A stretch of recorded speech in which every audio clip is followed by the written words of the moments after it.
Assalamualaikum warahmatullahi wabarakatuh. Kita bertemu lagi pada bagian kedua mata kuliah Sanggar Sastra. Sebagaimana yang saya katakan kemarin, pertama sekali sebagai umat yang beragama, mari kita berserah diri kepada Allah Subhanahu wa taala. Semoga kita selalu diberikan kesehatan dan kekuatan iman pada masa bencana yang mengalami negeri ini, yang dialami oleh negeri ini, yaitu menyebarnya virus COVID-19. Akibatnya, dengan adanya virus COVID-19, model perkuliahan sebagian besar perguruan tinggi termasuk kita melakukan perkuliahan jarak jauh atau PJJ. Sekali lagi saya katakan, ini harus saya putuskan dengan menggunakan YouTube.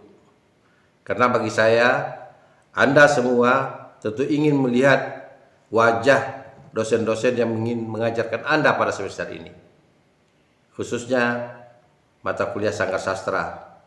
Mudah-mudahan dengan Anda menonton, membuka channel saya, Anda terobat rindu mendengarkan ceramah saya sebagai dosen program studi bahasa dan sastra Indonesia yang sudah lama kita libur panjang.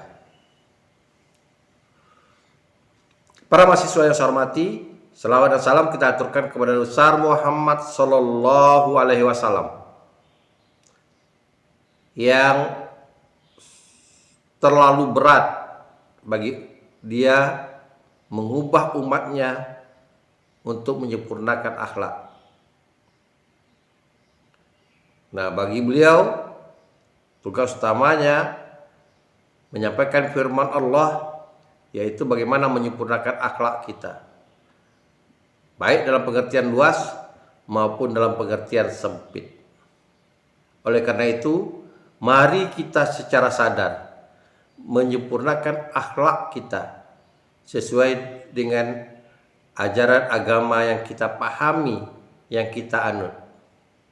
Kalaulah kita semuanya mengamalkan agama yang kita percayai, mudah-mudahan kita menjadi makhluk Allah di muka bumi ini, makhluk yang sempurna, insya Allah. Saudara sekalian, pada bagian pertama sudah saya singgung bahwa latihan dasar harus kita lakukan ketika kita ingin meningkatkan 4 keterampilan, yaitu menyimak atau mendengar, berbicara, membaca, dan menulis.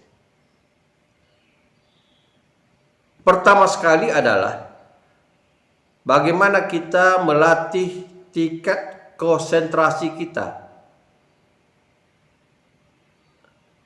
Untuk apa ini? Agar kita mampu memfokuskan pikiran kita sehingga bisa memberdayakan tubuh kita, apa yang kita miliki untuk apa yang akan kita capai. Nah, konsentrasi itu dikatakan juga upaya mengosongkan diri dari segala sesuatu pikiran yang berkecamuk dalam kehidupan ini yang memenuhi otak kita. Sehingga kita lebih fokus pada sesuatu yang ingin kita lakukan. Biasanya di dalam Islam itu dikatakan dalam ibadah namanya khusyuk. Jadi memang tidak mudah mencapai ibadah yang khusyuk. Orang yang sholat baru saja takbir, mungkin belum sampai 1 rakaat sudah ada yang menggoda. Tapi itu harus dilatih terus. Di dalam agama Hindu seperti di India, mereka menggunakan bentuk latihannya yang dikatakan dengan yoga. Bagaimana orang-orang pemuka Hindu itu bisa dia mengosongkan diri sehingga bertapa. Kalau kita melihat dalam film-film Cina, Shaolin, bagaimana orang-orang berupaya mengosongkan diri, bertapa di gunung-gunung, di gua-gua. Tentu hal itu tidak mungkin Anda lakukan. Kita ambil caranya, bukan tempatnya, tapi cara, prosesnya. Kenapa saya katakan demikian? Mungkin Anda bisa lakukan di kamar kos, di kamar orang tua, atau di kampus, di mana saja yang memungkinkan Anda tidak terganggu untuk latihan. Pengosongan diri itu dapat dilakukan misalnya ketika kita ingin tidur. Anda kujurkan sekujur tubuh Anda luruskan dengan baik. Lalu Anda mulai berpikir mengosongkan tenaga, boleh dari kepala sehingga seperti air yang dibocorkan dalam wacana, sampai dia kosong sampai ke ujung jari kaki. Atau sebaliknya, dari kaki terus kosong sampai ke perut, ke dada, sampai ke kepala. Dibayangkan bahwa itu kosong, rileks. Kalau Anda kurang konsentrasi, Anda coba dengan memejamkan mata. Belum juga konsentrasi, matikan cahaya yang ada mengganggu Anda seperti lampu. Pada tingkat dasar selalu kita tergoda dengan cahaya, penglihatan atau pendengaran. Jauhi itu semua. Itu kalau kita ingin berlatih konsentrasi itu menjelang tidur. Coba Anda lakukan. Sehingga kalau Anda sering melakukan itu, kecapean Anda selama 1 hari bekerja atau kuliah itu akan pulih kembali. Itu paling tidak kepentingannya atau kemanfaatnya yang paling ringan. Jadi bagaimana tubuh kita bisa segar lagi. Nah, ada juga orang konsentrasinya itu dilatih di dalam air. Misalnya di kolam renang. Sambil berdiri, dia berkonsentrasi. Atau di tempat lain. Anda pernah melihat seekor ayam atau itik yang mengangkat kakinya sebelah, berdiri dengan kaki sebelah, lalu dia memejamkan mata. Yang kita katakan mungkin itik ini atau hewan ayam ini tidur. Nah, sebetulnya di samping dikatakan tidur, dia coba mengosongkan diri. Nah, ini bisa Anda lakukan. Dalam yoga juga pernah kita melihat orang yang berdiri di kaki tumpuan kaki satu, yang satu lagi ditekukkan, menopang pada kaki yang lain. Itu dapat dilakukan upaya-upaya mengosongkan diri. Cara ketiga, dengan duduk bersila. Duduk bersila untuk mengingatkan Anda mungkin pernah melihat patung Buddha. Jadi kakinya dilipatkan bersila, tangan ditaruh di atas lutut dengan posisi miring, tertegak, dan aliran darah di nadi jangan sampai tertutup. Pinggang Anda diluruskan dan melihat ke depan, posisi nyaman, tulang punggung Anda, lalu Anda pejamkan mata. Anda mulai mengosongkan diri, pikiran dari segala sesuatu yang menumpuk dalam otak Anda. Ini dilakukan berkali-kali. Tidak cukup satu kali. Anda boleh memulai hidup Anda, bangun tidur atau mau tidur, lakukanlah berulang kali. Disesuaikan dengan tempat, dengan situasi. Jika hal itu sudah Anda lakukan berkali-kali, cobalah lakukan dengan gangguan. Misalnya seperti yang saya katakan tadi. Gangguan di penglihatan. Kalau Anda mampu konsentrasi dengan membuka mata. Dan gangguan pendengaran, seperti suara-suara atau musik-musik yang Anda hidupkan. Nah, mampu nggak Anda menghilangkan suara itu dari pendengaran Anda?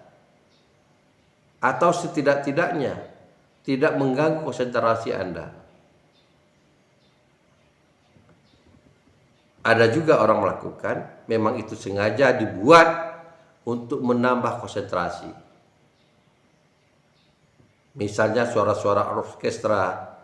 Kalau kita pernah mendengar suara saksofon atau klarinet dari pemain klarinet terkenal di dunia, Kenny G, yang sangat romantis, bisa membuat pendengarnya hanyut. Nah, itu dapat dilakukan.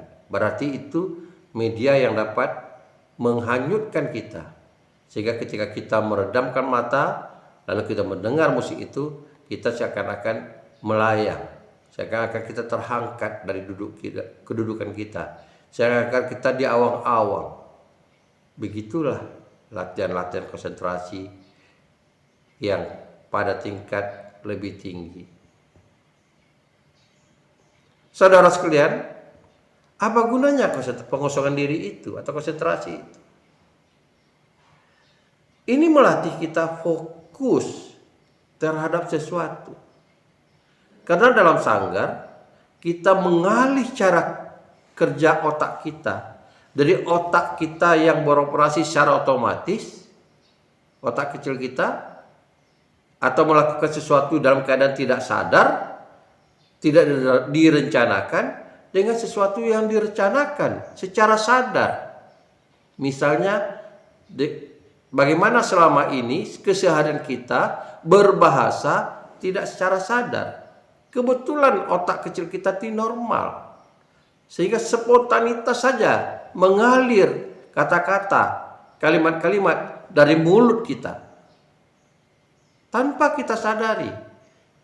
Orang tersinggung atau tidak, tanpa kita mengevaluasi apa reaksi orang, apa yang kita perlukan dari ucapan kita, flashbacknya apa. Nah, dalam sanggar justru dilakukan dalam keadaan sadar.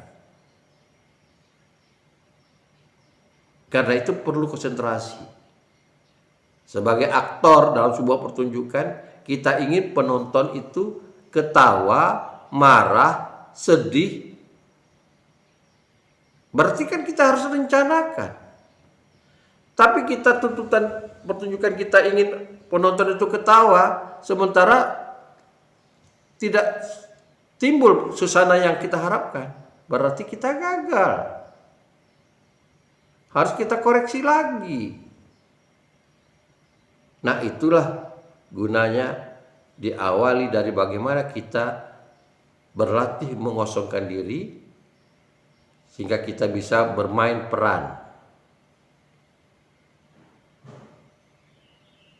dalam kehidupan ini, seperti yang dikatakan oleh Ahmad Albar, dunia ini panggung sandiwara.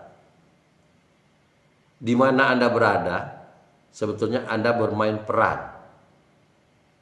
Tapi apakah peran itu Anda rencanakan hasil dari latihan atau tidak? Tinggal itu aja lagi. Jangan sampai seperti kenyataan secara alami. Ketika peran itu kita lakukan dalam keadaan tidak sadar, lalu orang menilai, dia itu bermain peran. Syukur-syukur kalau peran kita itu sempurna. Kalau tidak sempurna, tidak mendapat simpati dari orang yang menikmatinya peran kita itu. Bukan tidak mungkin antipati. Saya beri contoh dalam kehidupan. Dalam bidang marketing, pemasaran, Anda tentu tidak mungkin tidak menggunakan bahasa. Kalau seandainya Anda menggunakan bahasa lisan, berbicara, tentulah bagaimana Anda bisa dalam tanda kutip mensugesti melalui ucapan-ucapan Anda agar orang tertarik membeli produk Anda. Nah, kalau Anda mampu, Anda akan berhasil menjual produk-produk Anda. Kalau Anda menggunakan media sosial, media tulis, kata YouTube lah katakan, Anda tentu dituntut bagaimana membuat teks dengan tulisan yang menarik. Sehingga orang dengan membaca teks itu, dengan penampilan produk yang akan Anda tawarkan, orang tergoda untuk memesannya.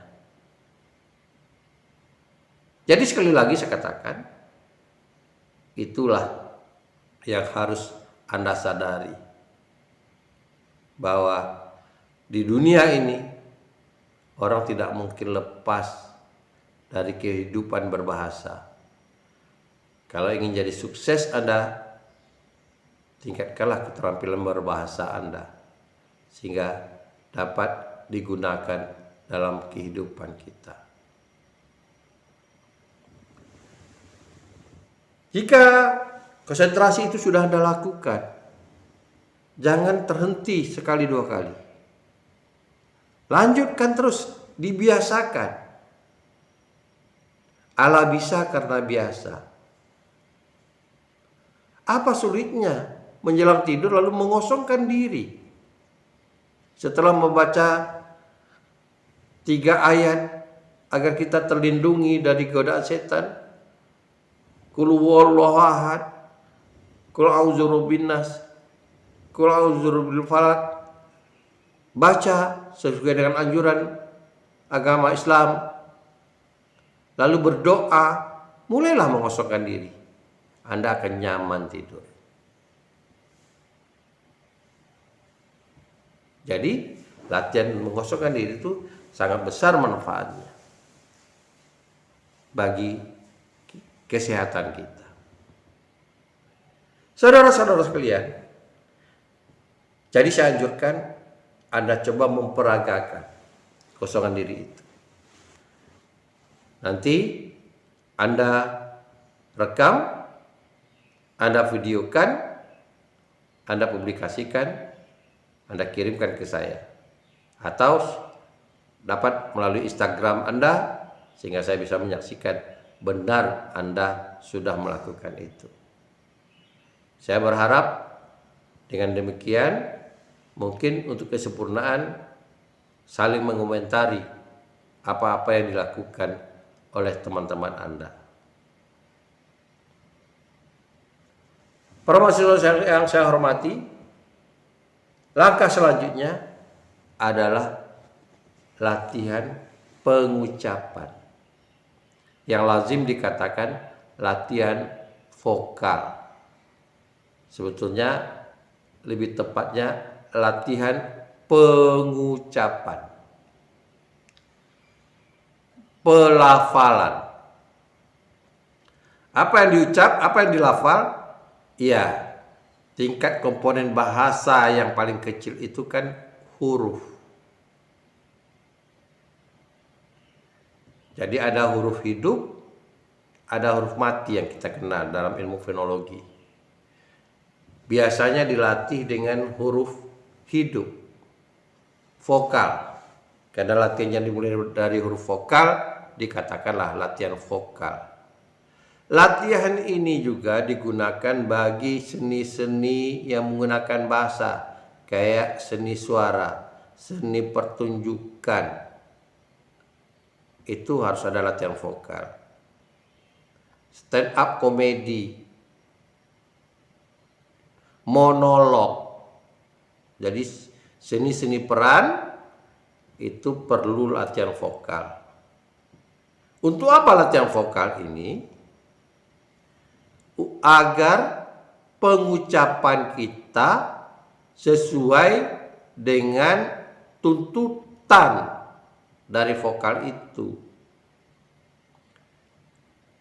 Tidak banyak vokal A, I, U, E, O. Nah, karena kita dari kecil tidak berlatih dengan benar, pelafalan kita secara alami terbentuk. Harusnya kita itu dari kecil, dari bayi sudah dilatih dengan benar pelafalannya. Ketika kita mengucapkan A, gimana A? Apakah A itu dengan mulutnya lebar A atau A? O. Kalau menurut teorinya bibir kita bulat, O. Maka harus kita ikuti. I, E. Nah, itu yang harus dilatih. Bagaimana melafalkan dengan benar? Diikuti dengan pernapasan yang benar. Karena akan berbeda. Kita ada dua cara pernapasan, yaitu melalui, kata orang, melalui batang leher dan melalui perut. Yang benarnya, yang baiknya melalui perut. Apa keuntungan dari melalui perut? Udara yang keluar di mulut kita itu tidak terhalang. Pita suara kita terbuka, tidak terjadi pergeseran, sehingga kita bisa menjaga pita suara. Berapa lama pun kita berbicara, tidak akan terjadi serak. Tetapi kalau menggunakan suara leher, akan terjadi serak. Bukan tidak mungkin akan terjadi pergeseran, merusak pita suara kita, sehingga kita muntah darah. Oleh karena itu, yang tidak biasa ini dibiasakan. Apalagi kalau Anda jadi guru, berjam-jam, beberapa kelas dalam satu hari mengajar, didominasi dengan ceramah. Para mubaligh, ustadz yang setiap hari ceramah dalam tempo yang luar biasa, itu juga perlu berlatih vokal yang jelas.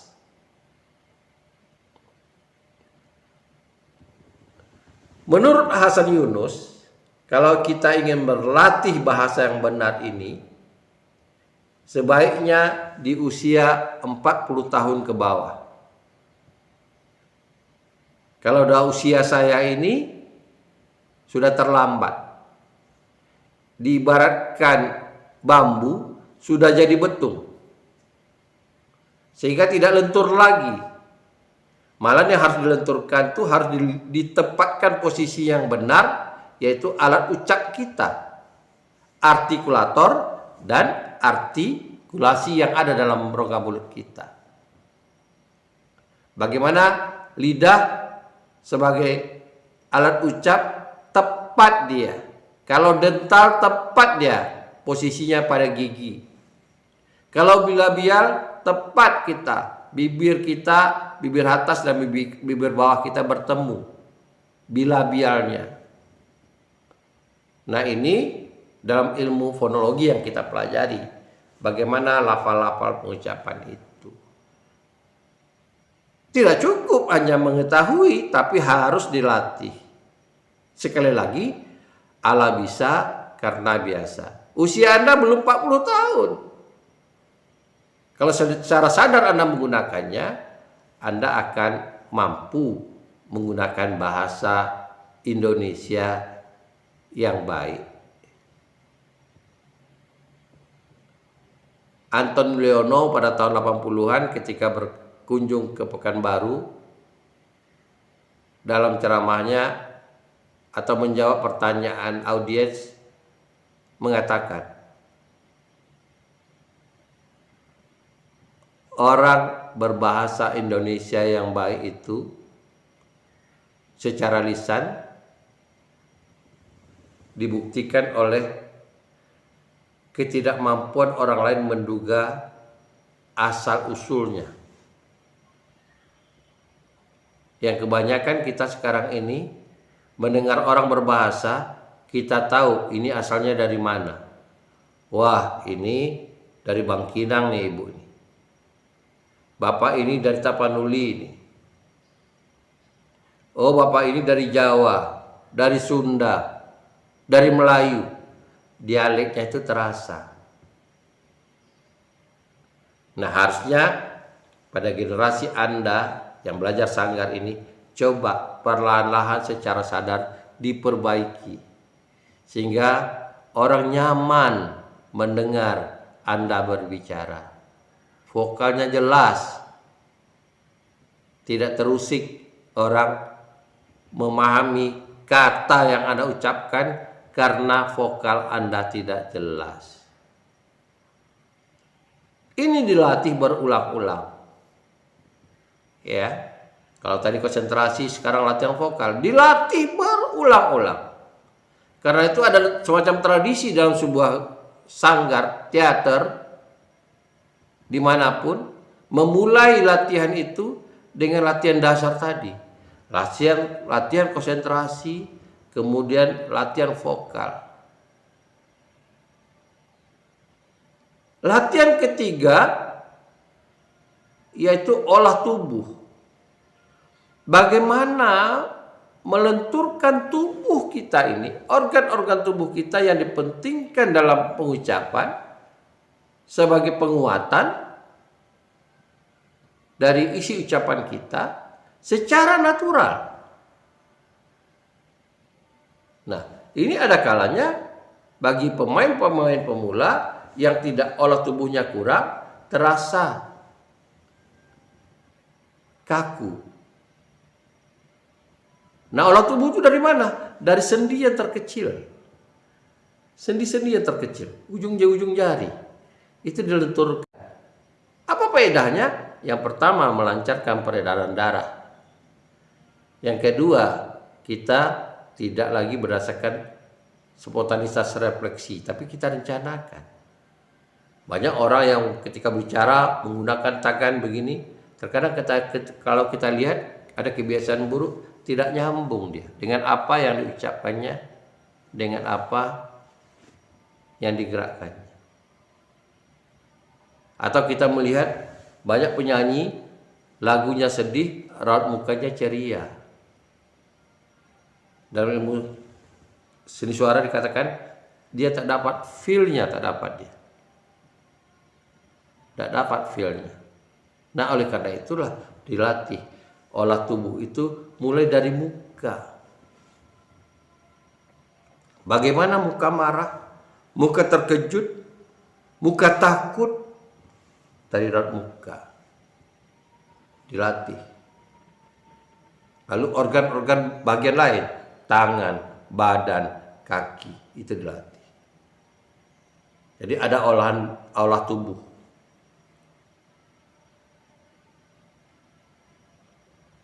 Olah tubuh juga banyak yang mengambil dari senam yoga. Bukan berarti senam-senam lain tidak bagus. Ya. dalam beribadah umat Islam sebetulnya sudah melakukan olah tubuh ketika sholat, asalkan sholatnya pada posisi yang benar. Anda bisa cari gerakan-gerakan sholat itu faedahnya untuk apa dalam kesehatan. Cuma saja kita selalu tidak sadar melakukan sholat itu. Gerakan kita tidak pernah kita berupaya setiap saat menyempurnakannya. Jadi kesenian, keterampilan dalam bidang olah tubuh itu sebetulnya sudah biasa kita lakukan. Cuma dalam keadaan tidak sadar. Sadarkah Anda bahwa ini bagian olah tubuh? Kenapa Anda mengangkat tangan? Allahu Akbar. Di mana posisinya? Lalu bagaimana melipat tangan? Di mana jari telunjuk? Di mana jari jempol? Di mana jari kelingking? Nah, Anda sebetulnya itu bagian juga bagian olahraga. Ibadah ada unsur olahraganya. Ketika kita ruku, bagaimana posisi pinggang, tulang punggung? Nah, ini kan latihan.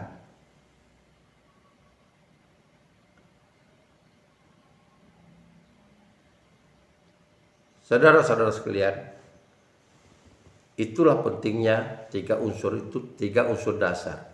Pertama, konsentrasi. Kedua, olah vokal.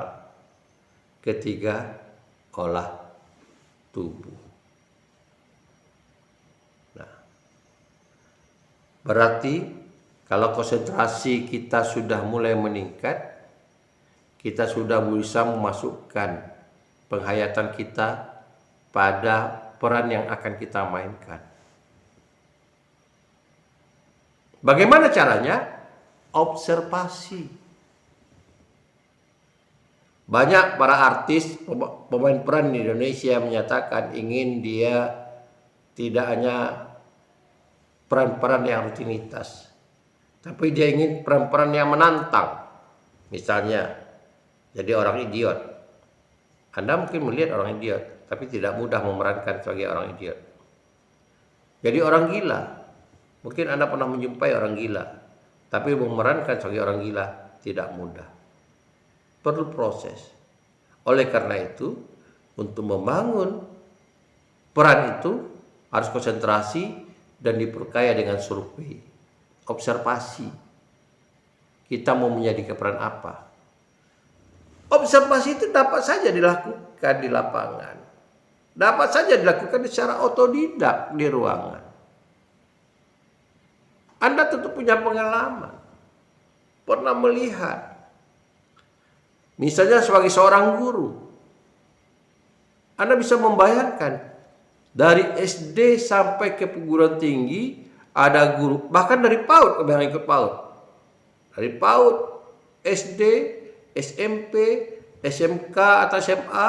Sampai perguruan tinggi, ada guru atau dosen yang Anda idolakan.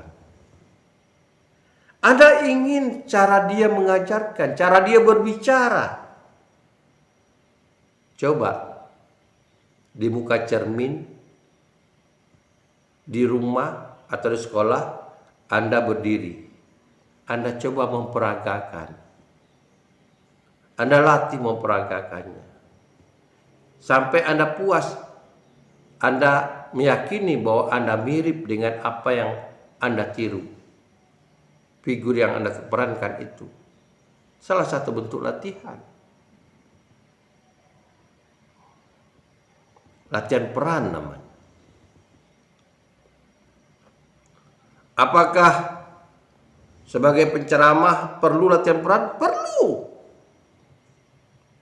Apakah seorang penceramah tidak ingin disukai oleh umatnya?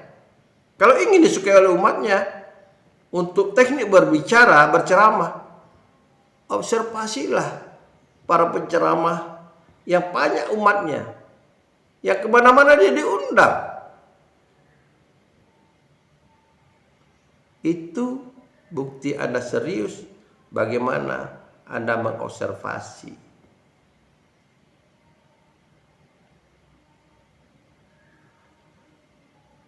Saudara sekalian, kemudian kalau kita ingin berbicara, dalam sanggar ini dilatih bagaimana berbicara dalam keadaan sadar, dirancang. Karena dalam ilmu berbicara, intonasi harus dikuasai. Dalam ilmu bahasa ada 3 intonasi, jenis intonasi. Ada yang namanya dinamik, meledak-ledak, keras lembut, itu dinamik. Ada yang namanya tempo, cepat lambat. Ada yang diucapkan cepat, ada yang diucapkan lambat. Ada yang namanya nada, tinggi rendah. Tinggi rendah nada. Nah, ini kalau kita ibaratkan dengan orang yang mengerti dunia masak, meraciknya itu. Mungkin kita semua paham dengan ilmu masakan, katakanlah seperti rendang. Tapi bagaimana meraciknya sehingga rendang itu sesuai dengan selera? Semua rumah makan Padang ada sajian rendang. Tapi kenapa ada rumah makan Padang yang dikejar rendangnya oleh orang untuk memperolehnya? Ada yang tidak. Mungkin kita bisa melihat pedagang-pedagang pizza di kota ini. Di samping yang betul dia punya lisensi, punya izin, toko pizza yang benar. Tapi kenapa meskipun misalnya harganya tinggi, orang ingin mencari yang originalitas? Dan bukan tidak mungkin, sekali lagi saya katakan, seperti ayam. Berapa banyak merek ayam? Kita mengenal beberapa produk ayam. Dari mulai yang lisensinya internasional sampai yang produk lokal. Tetapi orang ingin mencari selera yang tepat dengan itu. Begitu juga dalam kita berbahasa. Bagaimana kita melatih terampil menggunakan intonasi itu. Terampil itu ditandai dengan ketepatannya, ditandai ciri-cirinya dengan respon orang. Sebagai pengucap, sebagai pembicara, sebagai penceramah yang melafalkan kata-kata atau kalimat, itu dikatakan orang yang memberikan stimulus. Ukurannya apa?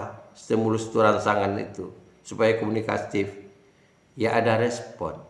Kalau tidak ada respon, sekuat apapun kita berteriak dengan nada-nada dinamik, sebagus manapun dengan intonasi nada turun rendah, seperti yang dilakukan oleh aransemen lagu, orang tidak mendengar, maka itu akan gagal.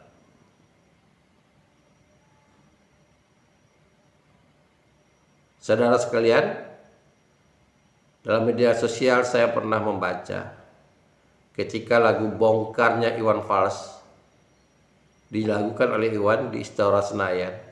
Kebetulan Istora Senayan itu baru saja dipugar. Apa yang terjadi?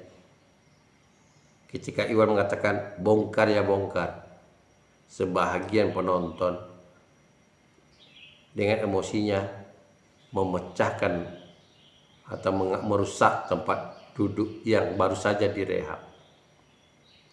Bukan disuruh Iwan Fals membongkar tempat duduk yang direhab di Senayan itu.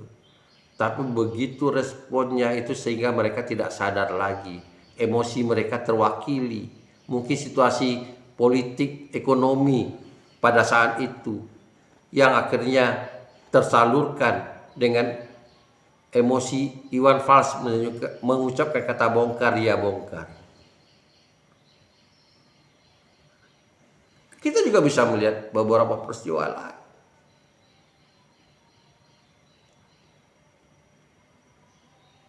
Kita juga melihat betapa kegagalan orang mensosialisasikan pemakaian masker misalnya, mengatasi corona ini. Kan salah satu diantaranya bagaimana masyarakat kita sebagian besar, boleh saya katakan, tidak mengubah sikap. Bahkan mungkin ada yang antipati. Malahan setiap hari media sosial menggunakan atau menyampaikan berita, televisi menyampaikan berita baik secara resmi atau tidak resmi melalui berita, korban dari virus corona ini. Kenapa? Salah satu diantaranya yang menyampaikan itu tidak mampu mensugesti orang. Gestur tubuhnya tidak mendukung. Oleh karena itulah para pembicara, penceramah harus melatih diri bagaimana menggunakan gestur tubuh sehingga dia mempesona. Saudara sekalian, banyak penyanyi silih berganti, hilang timbul, bahkan masih ada yang tua bertahan memperoleh idola, sementara yang muda baru saja timbul dan tenggelam lagi. Coba Anda amati, apa kelebihannya? Di samping lirik, bagaimana dia mengisi lirik itu dengan benar. Anda lihat atau Anda cermati Ebit G. Ade, di samping liriknya yang puitis, lalu bagaimana dia mengisi lirik-lirik itu dengan gestur yang tepat, intonasi yang tepat, sehingga kita mempesona. Sampai saat ini penggemar setianya terus. Begitu juga beberapa sederet penyanyi lain. Ini bukti orang mampu menggunakan bahasa dengan tepat. Anda lihat para penceramah, berapa banyak ustadz kita, penceramah kita, tanpa mengurangi rasa hormat saya, tapi boleh dibilang dengan jari, yang mempunyai penggemar yang banyak. Anda boleh pelajari itu. Di mana letak ketertarikan orang? Di samping isi ceramahnya, ajarannya, sumbernya kan sama juga. Ada Al-Quran, ada hadis, sumbernya kan sama. Tetapi kenapa orang menunggu dia? Apa yang mempesona? Nah, ini kita harus pelajari. Sebagai orang bahasa dan sastra, kita harus pelajari. Kita harus mencermatinya. Lebih jauh dari itu, kita harus mencoba memperbaikinya atau mencari solusi lain yang kualitasnya sama dengan mereka-mereka yang sukses itu. Kenapa tidak? Karena kita orang bahasa yang mendalami ilmu bahasa. Para mahasiswa yang saya hormati, jadi saya ulangi, mulailah dari sekarang, karena kita tidak bisa berjumpa secara tatap muka, Anda mencoba latihan dasar itu. Boleh Anda lakukan ketika berbaring, mau tidur, atau ketika Anda mau baru bangun. Sejenak Anda coba konsentrasi mengosongkan diri, sehingga ketika Anda bangun, suasana badan Anda fresh. Kedua, coba perlahan-lahan latihan vokal. Kalau ada lagu yang benar-benar Anda sukai, apakah itu lagu barat, lagu Korea, lagu Indonesia, coba Anda lafalkan dengan benar vokalnya, sehingga bisa didengar oleh orang yang benar. A, I, U, E, O. Ketika Anda ingin berbicara dengan teman-teman Anda, coba mulai Anda sadar merencanakan pembicaraan itu.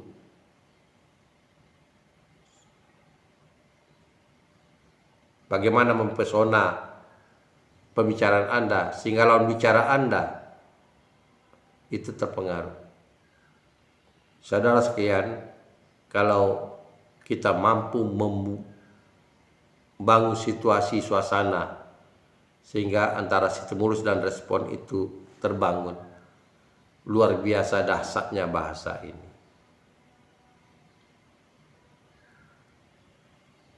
Kata boleh sama, kalimat boleh sama, paragraf boleh sama, tapi tidak semua orang yang bisa menciptakan suasana yang sama. Banyak jalan ke Roma, Anda harus ingat itu. Tak satu jalan ke Roma, berarti banyak jalan ke Roma. Cari jalan untuk kepintaran Anda dalam posisi perkuliahan jarak jauh ini, PJJ ini, dengan menggunakan media sosial. Anda cari model-model pembelajaran itu, model-model latihan, konsentrasi, vokal, dan mengolah tubuh sebetulnya ada di tangan Anda. Kenapa tidak? Mbah Google setia memberikan petunjuk kepada Anda. Kita akhiri perkuliahan kita yang kedua ini. Semoga kita bisa berlanjut pada pembagian atau latihan-latihan lain untuk meningkatkan keterampilan dalam bidang bahasa dan sastra, dan dapat dijadikan tongkat kedua jika kelak Anda tidak jadi guru bahasa dan sastra Indonesia seperti yang Anda harapkan masuk ke program studi ini. Wabillahi taufiq wa hidayah. Assalamualaikum warahmatullahi wabarakatuh.